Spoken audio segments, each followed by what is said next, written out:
Nous avons tous vu ces dramas coréens avec leurs bandes-son romantiques, leurs déclarations sous la pluie et ces oppas coréens galants et séduisants qui savent toujours quoi dire au bon moment. Mais que se passe-t-il lorsque vous découvrez que tout cela n'est qu'une illusion ? J'ai 4 chats. Vraiment ? Oui, Je suis plutôt du genre à préférer les chiens plus que les chats. on doit manger quelque chose d'épicé. Je ne suis pas doué avec les épices. C'est comme si j'étais une fille de fête. Tu sais, je ne suis pas vraiment le genre de personne qui aime traîner avec les autres. Bonjour professeur. Est-ce que vous avez eu la malchance de tomber sur l'énorme gêne que représente Mon petit ami coréen sur Netflix ? Si ce n'est pas le cas, considérez-vous chanceux, car je l'ai vu pour vous éviter de le faire. En gros, l'émission tourne autour de 5 Brésiliennes qui ont pris l'avion jusqu'en Corée pour rencontrer leurs petits amis coréens qu'elles ont connus en ligne. Si on peut même les appeler comme ça, parce que la plupart d'entre elles n'étaient même pas dans des relations officielles. Donc, je suppose qu'il s'agit juste de garçons coréens avec qui elles discutaient en ligne, dans le but éventuel de se marier. Si cela ne ressemble pas à une version coréenne alcoolisée de 90 jours pour se marier, je ne vois pas ce qu'ils feraient. Mais si vous demandez aux filles, elles diraient, probablement...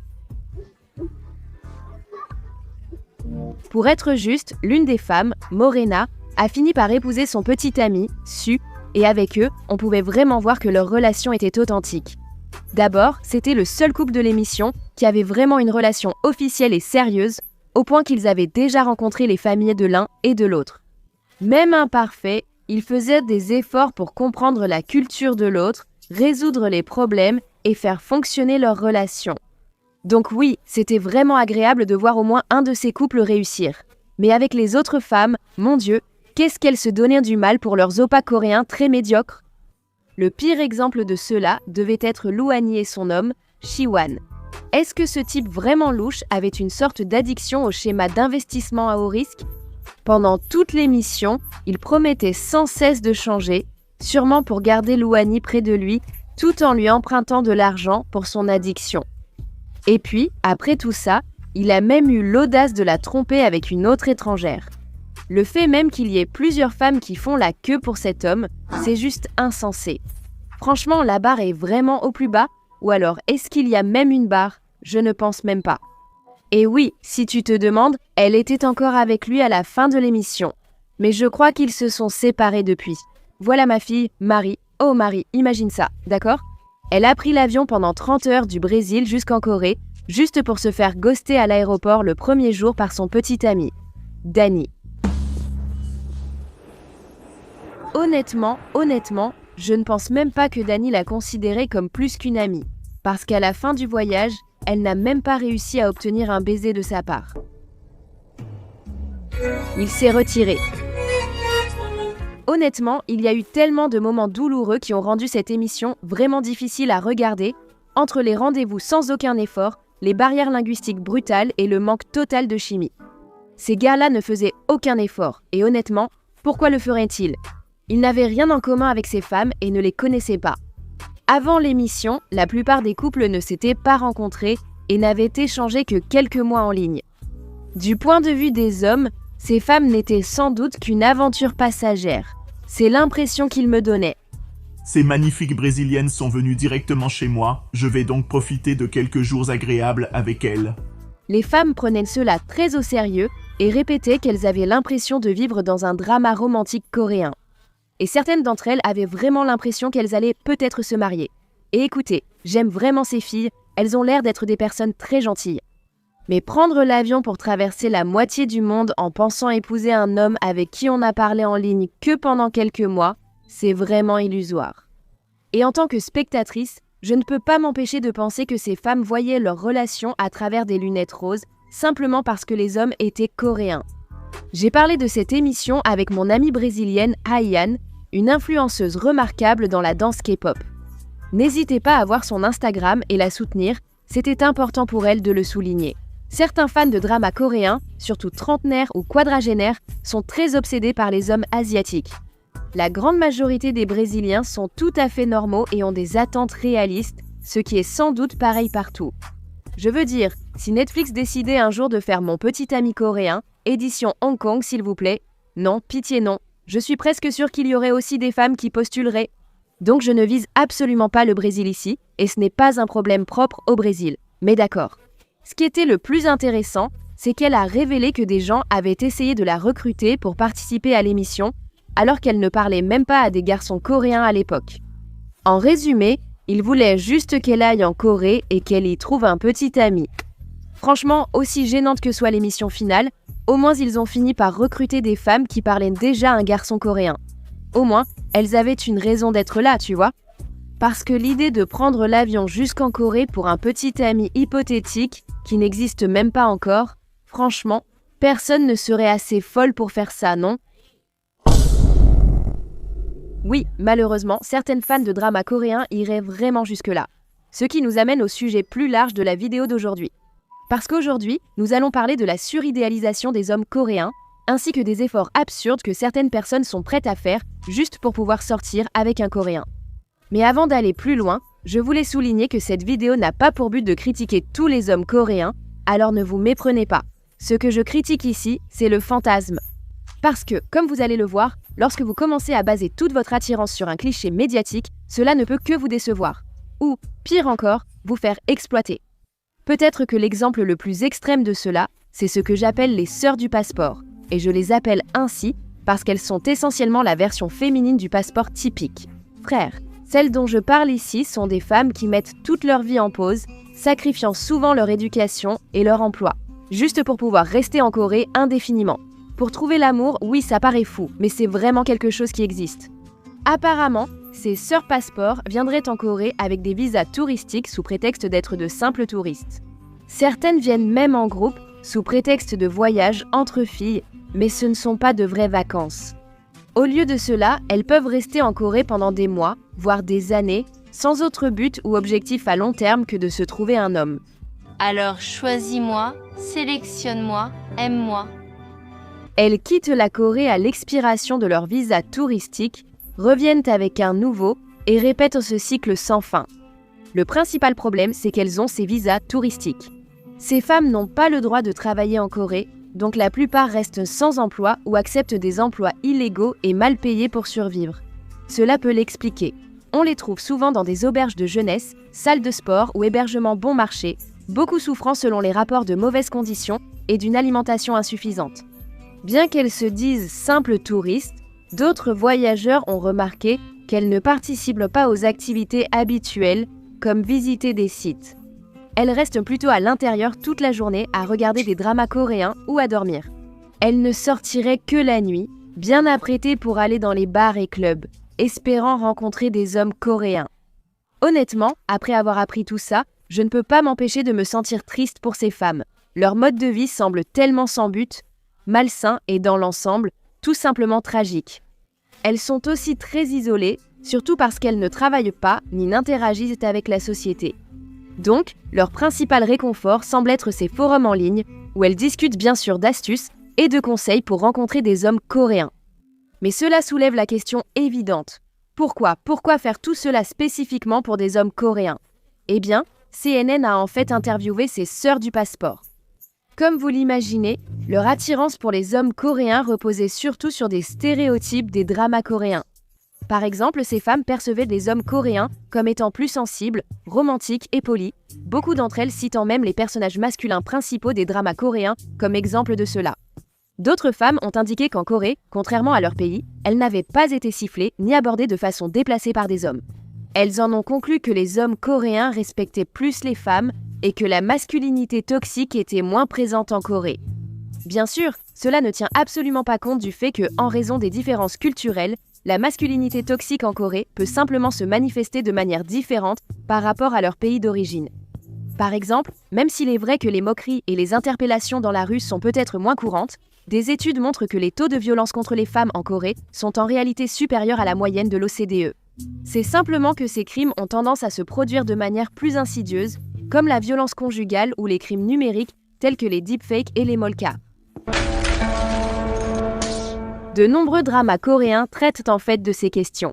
Ces femmes restent chez elles à regarder des dramas coréens toute la journée, je suis donc surprise qu'elles ne l'aient pas encore remarqué.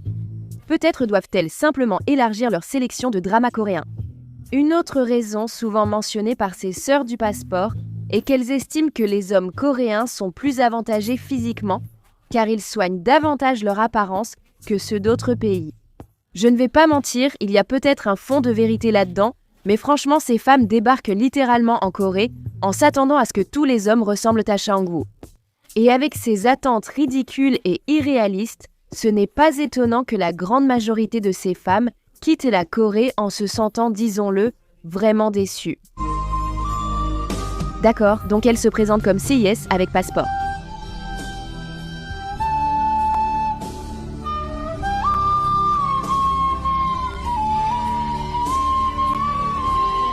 Oh, c'est tellement méchant. D'accord, mais ils ressemblent juste à des gars normaux, vraiment, juste comme...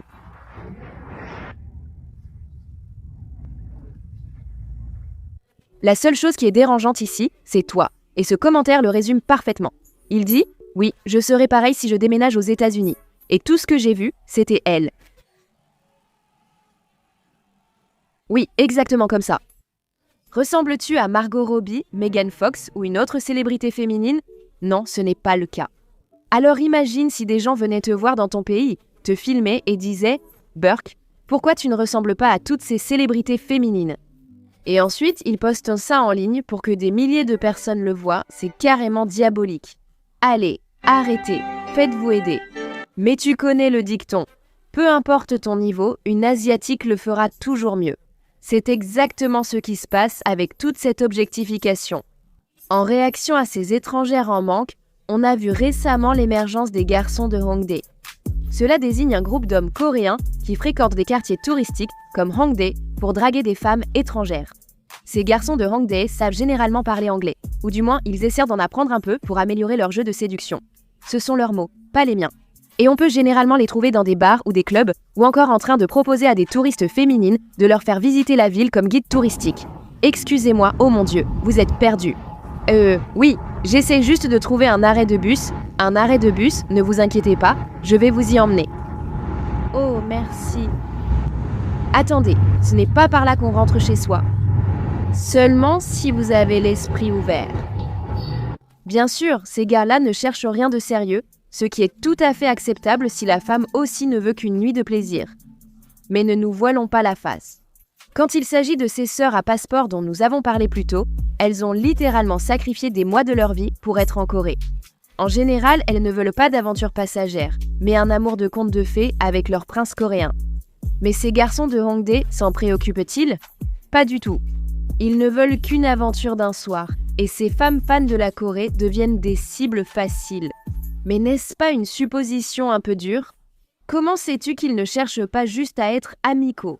Une recherche sur des forums coréens comme DC Inside t'apprendra tout sur ces garçons de Hongdae et leurs intentions.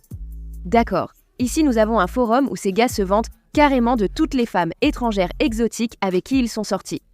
Cette personne affirme que le meilleur moyen de rencontrer des femmes est de s'intéresser aux filles à sushi. Je crois qu'il parle des japonaises, dis-moi si je me trompe. Je sors actuellement avec une petite amie taïwanaise en Corée et j'ai déjà fréquenté environ 5 femmes taïwanaises auparavant. Puis une autre personne répond. Honnêtement, les femmes occidentales ont tendance à être un peu en surpoids, mais au moins, vous êtes faciles. Ouf! Ces idiotes s'accrochent à n'importe quel gars coréen qu'elles peuvent trouver.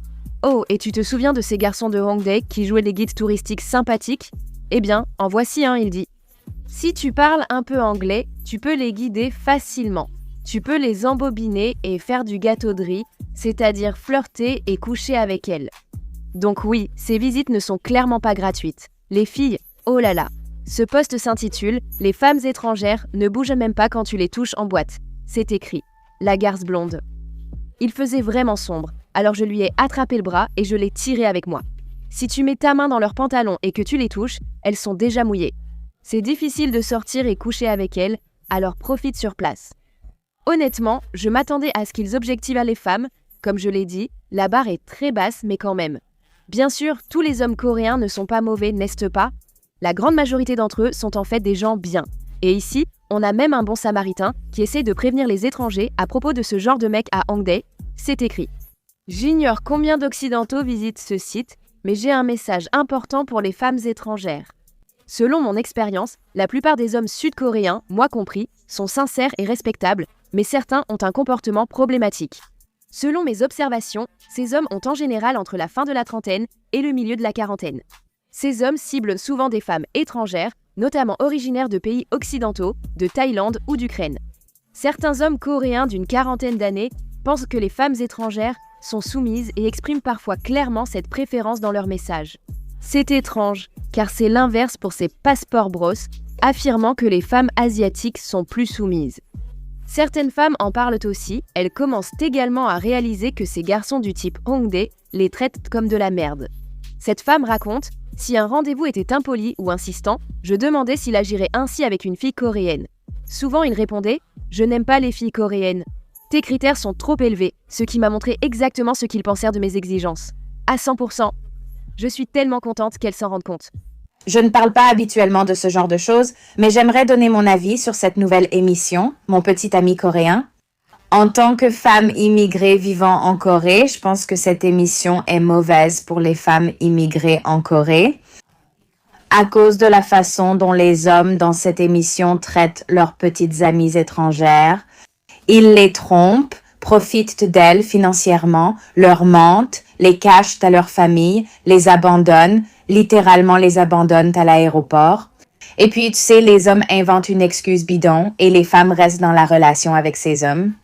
Je ne dis pas que c'est la faute des femmes ou qu'elles veulent être traitées comme ça, mais clairement, elles sont manipulées et maltraitées par ces hommes.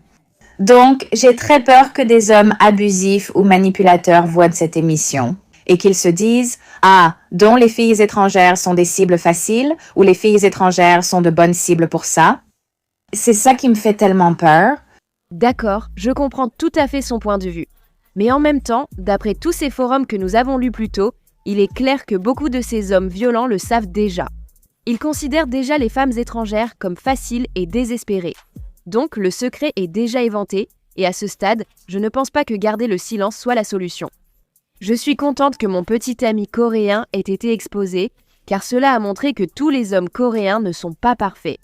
Donc, nous devrions utiliser cela comme une plateforme pour sensibiliser à ce problème, dénoncer ce genre de comportement et rester informés les unes les autres. Honnêtement, j'ai moi-même été témoin de cela dans ma propre vie. Et dites-moi si vous aussi, vous avez vécu ce genre de choses.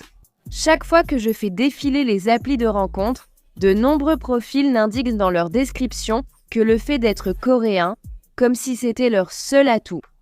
Et personnellement, ça me rebute complètement, donc je passe à autre chose. Mais vu le nombre de profils comme ça, je peux seulement supposer que ça doit marcher sur certaines filles, non? Mais bon, si ce n'est pas déjà assez évident. Pourtant, les hommes coréens savent très bien à quel point certaines fans de K-pop et de K-drama sont assoiffés. Et les plus vicieux sont plus que prêts à utiliser cet avantage à leur profit, mais ils ne sont pas les seuls à tirer profit de cette situation. Parce qu'aujourd'hui, même des réseaux d'escroquerie dans des pays comme le Cambodge et le Nigeria commencent à profiter de ces fans délirantes. Ces dernières années, les arnaques amoureuses impliquant des célébrités coréennes ont fortement augmenté. Quelques exemples tristement célèbres incluent cette femme dans la cinquantaine qui a perdu plus de 370 000 $ à cause d'escrocs cambodgiens se faisant passer pour Lee Jong-jae. Et j'ai aussi vu une vidéo sur YouTube à propos d'une fan de K-pop qui serait tombée victime de plus de 200 arnaques amoureuses impliquant des idoles. The Stray Kids à BTS. J'ai été ciblée plus de 200 fois peut-être par différents comptes que j'ai dû bloquer au cours des 5 dernières années. Je pense que si Jackson était réel, ce serait vraiment génial. Comme dans n'importe quel conte de fées avec le prince charmant. Vous devriez absolument regarder la vidéo complète, donc je vais mettre le lien dans la description. Mais si vous voulez voir des arnaques amoureuses en temps réel, alors il faut qu'on aille sur la plateforme la plus infestée d'arnaques, Facebook. Aimeriez-vous faire la connaissance du bel officier de l'armée Minmoo? Ou peut-être préférez-vous son sosie plus studieux, Yoonjun? Vous pouvez contacter les deux via la page Mr Destiny Matchmaker, qui propose une sélection haut de gamme de papas coréens célibataires, tous portant des enfants qui se ressemblent étrangement. Mais si vous préférez les célibataires éligibles sans enfants, alors vous devriez absolument rejoindre le groupe Facebook. Rencontrer de vrais hommes coréens, un titre particulièrement ironique, étant donné que non seulement ces hommes ne sont pas réels, mais en plus, ils ne sont même pas coréens. Jetons un œil à l'une de ces publications, d'accord? Celle-ci est légendée. Je suis célibataire de Corée. Besoin d'une future épouse maintenant? Étant moi-même d'Asie de l'Est, en voyant ces photos, je me suis dit il ne me paraît pas du tout coréen. Et effectivement, une recherche d'images inversée a montré qu'il s'agit en fait du mannequin chinois Hu Kaixin. Mais ce n'est pas la partie la plus drôle, parce que regardez le nom du profil lui-même. Mahdi Hassan. Cette publication comporte tant d'erreurs, mais de nombreuses personnes désespérées tombent encore dans le piège. Eh bien, j'ai en fait essayé d'envoyer un message à Mahdi moi-même avec probablement le texto le plus gênant que j'ai jamais envoyé, mais il n'a pas encore répondu. Donc, on dirait que mon gars Mahdi traîne un peu au travail, ou peut-être qu'il est juste trop occupé à répondre aux centaines de femmes dans ses messages privés. Quoi qu'il en soit, je pense que tout cela montre bien que, en mettant aveuglément les hommes coréens sur un piédestal, les fans délirantes s'exposent à la déception, au chagrin d'amour et à la ruine financière. Finalement, les hommes coréens restent des hommes. Certains sont des signaux d'alerte, d'autres corrects, et certains incroyables. Mais ce que je peux dire avec certitude, c'est que dans toutes les relations réussies que j'ai vues entre des hommes coréens et des femmes étrangères, la nationalité n'a jamais été la principale raison de l'attirance. Alors, au lieu de fantasmer sur un idéal ou un cliché véhiculé par les médias, apprenons plutôt à tomber amoureuse de la personne qui se tient devant nous. Mais ce ne sont que mes réflexions et je suis curieuse de savoir ce que vous en pensez. Alors, n'hésitez pas à laisser vos avis dans les commentaires et si cette vidéo vous a plu, mettez un pouce bleu et abonnez-vous. Comme toujours, les documents de recherche pour cette vidéo seront disponibles sur mon Patreon et je vous retrouve la prochaine fois. Salut! Merci d'avoir regardé et un merci tout particulier à mes membres Patreon pour leur soutien à ma chaîne. Si vous souhaitez regarder des vidéos de réaction et d'autres contenus bonus, n'hésitez pas à aller voir tout cela sur mon Patreon.